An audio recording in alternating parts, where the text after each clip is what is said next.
ಕನ್ನಡ ರಾಜ್ಯೋತ್ಸವ ಅಮೃತ ಮಹೋತ್ಸವ ಬೀದರ್ ಪೂಜ್ಯ ಡಾಕ್ಟರ್ ಚನ್ನಬಸವ ಪಟ್ಟದೇವರು ಜಿಲ್ಲಾ ರಂಗಮಂದಿರದಲ್ಲಿ ವಿಶ್ವ ಕನ್ನಡಿಗರ ಸಂಸ್ಥೆ ಕರ್ನಾಟಕ ವತಿಯಿಂದ 68ನೇ ಕನ್ನಡ ರಾಜ್ಯೋತ್ಸವ ಕಲ್ಯಾಣ ಕರ್ನಾಟಕ ಅಮೃತ ಮಹೋತ್ಸವ ಸುವರ್ಣ ಸಂಭ್ರಮದಲ್ಲಿ ಸಂಘರ್ಷ ಬೆಳಕು ಪುಸ್ತಕ ಬಿಡುಗಡೆ ಹಾಗೂ ಸಾಹಿತ್ಯ ಮತ್ತು ಸಾಂಸ್ಕೃತಿಕ ಕಾರ್ಯಕ್ರಮ ಹಮ್ಮಿಕೊಳ್ಳಲಾಯಿತು.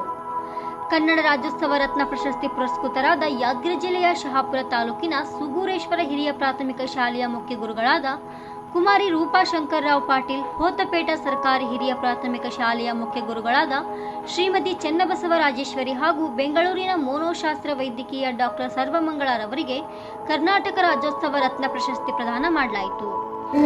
ಸಾಧನೆಯನ್ನು ಗೈದು ಈ ವೇದಿಕೆ ಮೇಲೆ ಬಂದು ಗೌರವವನ್ನು ಪಡಿತಾ ಇದ್ದಾರೆ. ಅವರಿಗೆ ಅನಂತ ಈ ವಿಶ್ವ ಕನ್ನಡಿಗರ ಸಂಸ್ಥೆಯಿಂದ ಅನಂತ ಧನ್ಯವಾದಗಳು.